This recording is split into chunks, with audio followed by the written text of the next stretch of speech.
Hey everybody, welcome to The Well. This is a show where we do what you do, and we're going to take you on that journey to see how we've developed our financial advisory practice as digital marketers turned financial advisors.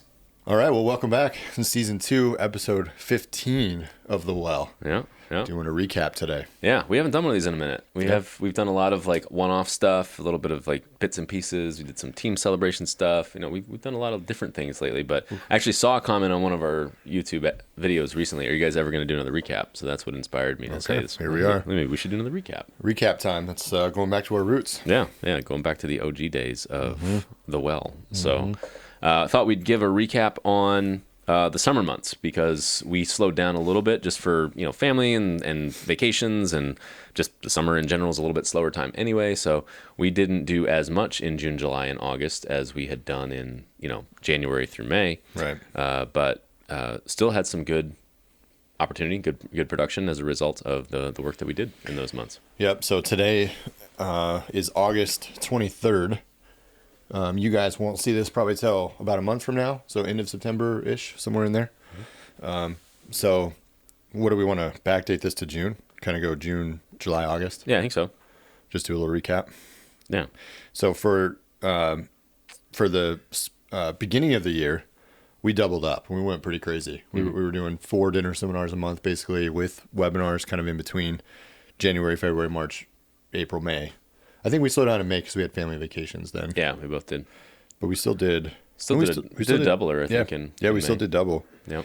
And then June, July, August, we just did literally one seminar event. One dinner. One dinner each month. Yep. And that was good and bad. I mean, from one of the things I think we both recognized in slowing down is, man, if it's been a month since you gave your last presentation, you're a little rusty. Like, you got to be prepared. Like, it's because when you get on, you said something on Tuesday night about, having the character has to perform. And there is a performance when you get up on the seminar stage, so to speak. You have to kind of put on that hat that is not necessarily your normal personality and give a performance. And if you haven't done that for a month, and you don't prepare, it's like, stumbling over your words a little bit and a little harder. If you think about like how, I don't know, The Office, we all watch The Office. Think of like Michael Scott. If in real life you were going to act the way Michael Scott acted, like in real life, you would feel really silly. Right. Like ridiculous, like totally embarrassed, silly. But because he's playing a character, when he goes on and does it, he doesn't feel stupid because he's playing a character. Right. The character's silly, not him. Right. So if you struggle, giving presentations and being in front of people, think of it like a character. Like, you don't want to be a fake version of yourself. I'm not suggesting that, but I'm saying, like, who do you want to be on stage? How do you want to be viewed? And then step into that character role when you're speaking. It kind of takes the pressure off of you personally and puts it on your character. Yeah. Yeah. That's good advice. I think it's great advice. You don't have to necessarily, it's not fake, but you don't have to be your normal self. I mean, I'm a much more, maybe you don't know it from this podcast, but I'm a very introverted, not a very people-y type person. I tend to be quiet and keep to myself. And but at the seminar, you kind of have to, the opposite of that, ham it up a little bit. You got to be a little bit more outgoing, a little bit more gregarious, and try to engage with people. Maybe that ordinarily, if you walk into a room, you're not going to do that. Which I think serves us both well. We have the ability to do that, but we're both better kind of one-on-one anyway. And that's really what we're trying to get people to, is the one-on-one. Yep. In the part 2 and 3. So right. I think it serves us well. Yeah. In a group setting, I'm really good at contributing to the energy. I don't love creating the energy. No, I'm not good at either thing. I'm not good at either thing. I can contribute when I have to. I've joked that I'm an ambivert. Like, if I have to do it, I can do it, but nice. It's definitely not my gift. I'm not in a group setting. I'm much more likely to just kind of sit in the back and step into that. Let it happen. Depending on what you're doing, step into that character. And Yep. So recapping wise, June, where were we? We were at HC Kitchen, right? That was our first experience with HC Kitchen. We talked about that a little bit in the last episode with our new confirmation process. That's where that was born, was with HC Kitchen. But how many folks did we have attend HC Kitchen? Yeah, that was on June 11th. It was at 6:30 p.m. We had 30 people or 30 units register. Yep. And we had 10 units show up. We talked about that again on the last episode, why that was. Yep. And we got 8 appointments. We had 80% appointment ratio on that one. Did really well on that. Did really well. And I think from a production standpoint, we probably closed 3 or 4 households out of that, if I remember correctly. 4. Which is one of our better, individual events where Yep. we closed business out of that event, got 4 new households as a result. Because it's not uncommon at all for us now to get 1 or 2 out of an event, but 3 or 4 is good. I mean, that's solid. If we get 3 or 4 new Exactly. clients, and now a big chunk of that is AUM and also annuity, so we're seeing a nice growth on both sides of those things. Yeah, I don't have the tally in front of me, but it was like a close to 2 million out of that. Yeah, that sounds right. It was a. I'm thinking of 2 couples in particular. One that we closed was not huge, but it was, I think 250 total, and then a couple of the households were, north of, almost $1 million or north of $1 million each. Yeah. In total assets. So definitely a very productive event for us, and kind of nice because we weren't doing as many seminars, we weren't doing as much marketing. So to have a good home run out of that one out of June was really good. Yep. Yeah. Kind of supported us just taking it slow in the summer. Yep. Because of that, yeah. Yeah. So went really well there. Then we did another one a month later, July 17th. Yep. And that was at West Fork Whiskey, That's which right. was a different experience. I mean, traditionally we've done dinner seminars, or we've done like the candle making experience. So this fell more into the experience category, but there still was, light fare, charcuterie board and stuff like that. And that was a fun environment. It was fun. The last, to go back, the HC Kitchen one, that cost us just under $5,000 was the investment there. Yep. This West Fork Whiskey was just under $4,000, so we paid for that. Okay. And we had 29 units registered, 17 showed up, and 7 appointments. Okay. Yeah, it did really well at that one as well. And I think that we've kind of fallen into a pretty good groove with that, because it's just a month later. It's August 23rd today when we're recording this, and we've already closed. I know we've closed 1 household. I don't know if we've closed more than that. I think we have. One verbal yes. Yeah, they're just not actually, Haven't the submitted paperwork's yet. not written yet, but Yeah. one that we've gotten the paperwork written, that was a $1 million plus household, and then another one that's a verbal that we will get probably in the next month or so. Yeah. And that's our normal kind of time frame, is probably 4 to 6 weeks is kind of fallen into our, that's what we typically see. Some of them take longer. Obviously, we sometimes have some that take 2 or 3 or 4 months or a year to close. But we've kind of found that getting those early wins, getting the 4 or 5 week closes, kind of carries us forward to the next event pretty well. That's right. And like you said, this one was a little different. We did it was like a real speakeasy vibe. Did we do an episode on that? I can't remember. I don't think so. Okay. Think so. We'll throw a picture up then so you can see the room here. But it was a cool vibe. It was just a different, brown leather, like couches and chairs and seating, and there was a nice bar. So we didn't serve food. We did a charcuterie boards, which nobody ate. And Yeah, that took a lot of charcuterie home. There was a lot of salami at my house for about a week. that's right. And it almost made a joke. I didn't do it. It was like, I think because the positioning of it as well was up at the front. I don't know if that's part of it. People didn't want to get up and go do it. I'm not sure, but Yeah, but the perception was there. We perception offered was it, and I think some people did get some, but they just didn't clear the platters Right. like we typically would have seen. and did we do one drink? Yeah, we covered 1 drink. Yeah, we asked them. We were actually going to do up to 2 drinks, and I think we just offered one, and nobody asked us for another one. So we didn't. that was we didn't- nice. Yeah, we didn't give it up. Yeah. So the cost was fair. It was a good environment. Everybody was sitting back, kind of like we are, relaxing a little bit more instead of that kind of uptight thing. So presentation went well. That was, I think, pretty fun. We'll go back there. We'll try it again. Yeah, we'll try it again for sure. We were supposed to go back in a couple weeks, but it was it's booked just up for the day that we booked up. wanted it. So, but we will go back there, and I think we'll have another good experience there. It got registrations pretty well too. I wasn't sure what to expect, because that was the first time we had done something in Westfield specifically. Yep. But it got good registration numbers and good attendance across the board, and like I said, a fun kind of unique environment that wasn't your traditional dinner seminar. So after that one, I think the next one was the next HC Kitchen, right? It was this last Tuesday. Today's Friday. It was Tuesday this week. Yeah, and we had similar overall attendance. I think we had 16 in the room, right? We had 12 units, 16 people. Yep. And cost on that one total? Cost on that one was where are you at? $5,022. So about the same, 5,000 each time we go there. Yep. And 6 appointments this time, not the 8. Yep. And we alluded to it in the last episode, but I think part of that was as a result of the confirmation process. Part of that was just, you're never guaranteed to get the same result twice. And in this particular case, we had 2 people that came drunk and kept drinking.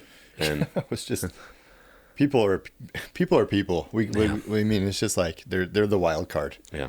You can think of every single thing, every element, plan. People are going to show up and throw you off. Yeah, that was interesting. This we've never had to admonish somebody in the seminar before, but we did on Tuesday, and it was interesting because the presentation was going well. They were there were 2 individuals. They weren't a couple, but they were sitting together, and they were just kind of yucking it up the whole first half of the presentation, just chatting with each other, talking, and because they were drinking. She walked in drunk, and maybe in hindsight we should have been like, yeah, they probably should have. But I don't know. It's like at the door, everybody's right there. We needed to fill the seat. I don't know what the best, but we let him in. And she was drunk coming in, and then she grabbed another. Now we don't serve in this one. We didn't serve alcohol. Like, we're not paying for it. We're not serving it. So they can go out to the bar and bring it in, which of course is what she did. Yeah. And so about halfway through the presentation, I think, I can't remember exactly what section it was, but halfway through the presentation, one of the other folks in the room, it was on market volatility. So about halfway. She stopped me and she said, "Hey, Andrew, I can't hear." And she didn't point to them, but her eyes moved to the 2 people that were being kind of loud. And I said, "Well, I'll try to speak up." And then I was like, "No, you know what? No, this is not tolerable." Yep. And I called them by their names because they had their name badges on, which I think helped. Yep. And I said, "Hey, you 2, I need you to quiet down. Other people are trying to listen." Yep. And they actually took it really well. They did, because they knew. They're like, okay. Yeah, they knew. Got me. But it was that kind of like, I've never had to put on my dad hat, but it was definitely a dad moment. It was like, "Hey, knock it off!" Like, I had to. Yep. I kind of had to do that.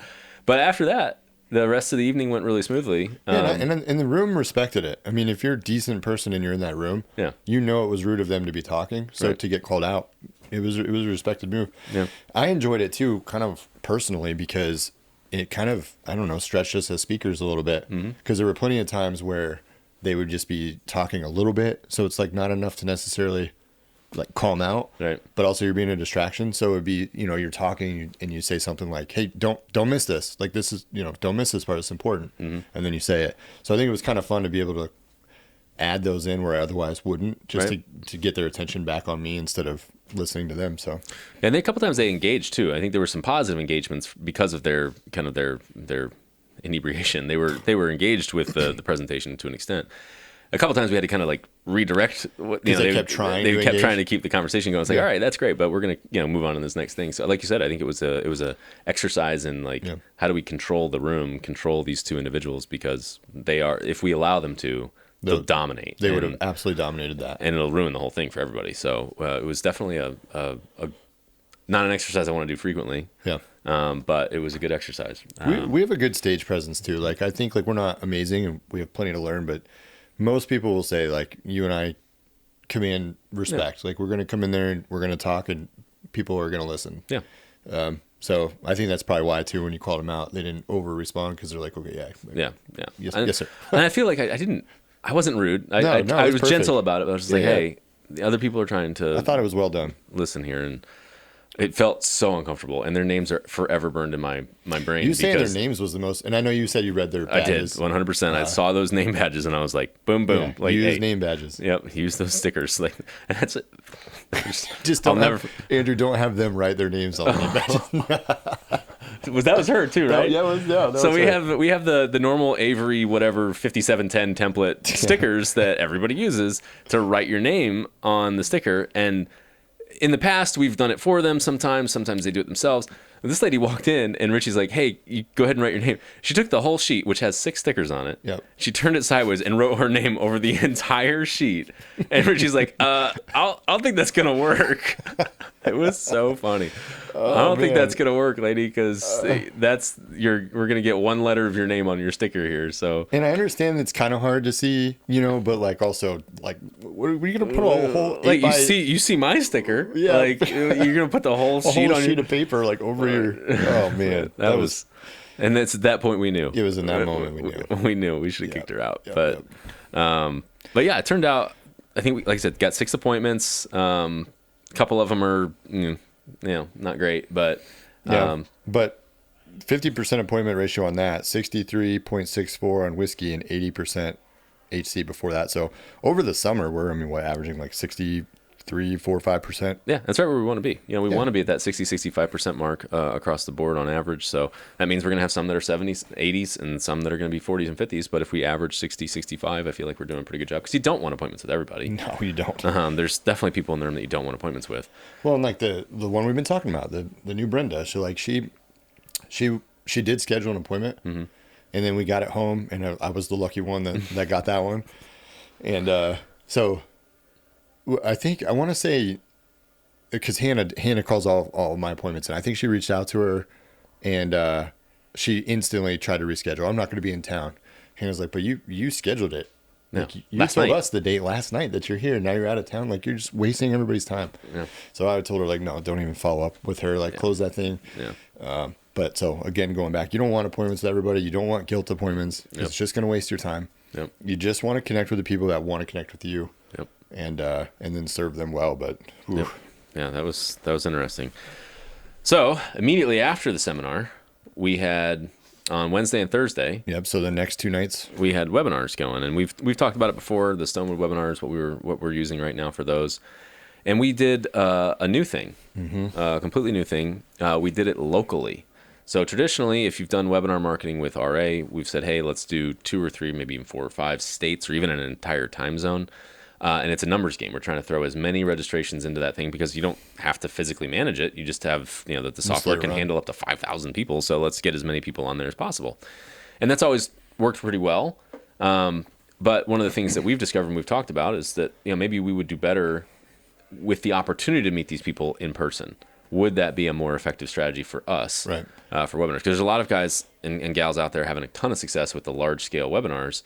But for whatever reason, we've not been as successful with that. And so we wanted to try something locally.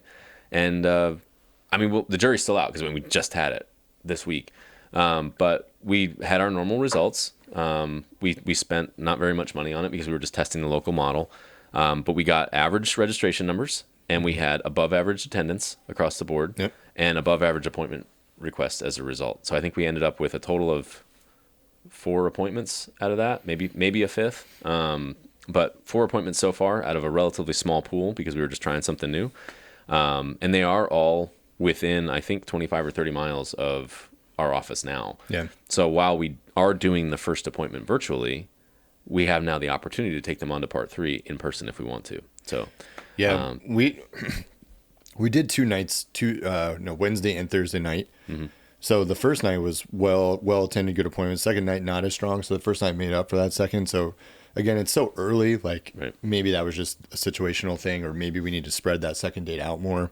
Right. We'll test those things as we go. But certainly doing those webinars is exciting, and having local people register for it. That's kicker. That's awesome. If you're listening to this and you close webinars, like, call me. I just want to. Right. I'd love to interview you. Kind of see, what are you doing? Like, what's the secret sauce to that? Yeah. Share your wealth with us as well as we're doing with you guys. But we get people. What I feel like with the webinars so far is we'll get them excited. They're on the appointment. They're like, yes, let's do this. And it's like, okay.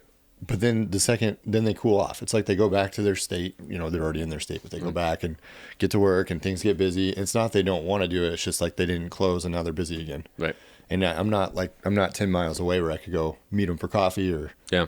So it's I don't know if there's less urgency or what it is, but yeah, we've definitely had almost the same exact experience across the board. We've had several that were really engaged. Great quality too. Yeah, super good quality. These Stonewood webinars are whipping out amazing quality for us. Yeah, I mean, just unreal. I mean, the guy I met with last night, over $1 billion in assets, and it's just like, and he's here local. Like, almost like you said billion right there. Yeah, billion. That'd be interesting. I don't know. I don't know if you want Elon Musk showed up to my appointment last night. You're retiring. He's just gone. Yeah, he's gone. Hey, just liquidate all those shares of Twitter you've got. And it's going to be the well of Richy and Ethan now. that might do it. That might send me over the edge. Yeah. But at any rate, the quality has been fantastic. It's just got to figure out a way to get those people to stay engaged and stay motivated and close. And I think we will. It's just a matter of time. But I think the local model could be what is necessary for us. We'll see. We'll see how it goes. We'll see. A couple of young bucks like us, we'll figure it out. Yeah, we'll absolutely figure it out. Yeah. So that was our summer. I mean, we did 3, 4, 5 events total this summer. And now we're getting into the fall. We've got, I mean, it's pretty well laid out. I don't know if we went crazy this I think fall. we had, when we did the cadence one, I think we counted between 7 and 9 total with all the webinars that we're going to do as well. Yeah. So I think we'll have, pretty good opportunity to close out the year strong. Yeah, 9. 9 events, yeah. And we got some stuff cooking. We got some stuff going on, behind the scenes and stuff that'll be exciting coming out, I'm sure. Yeah.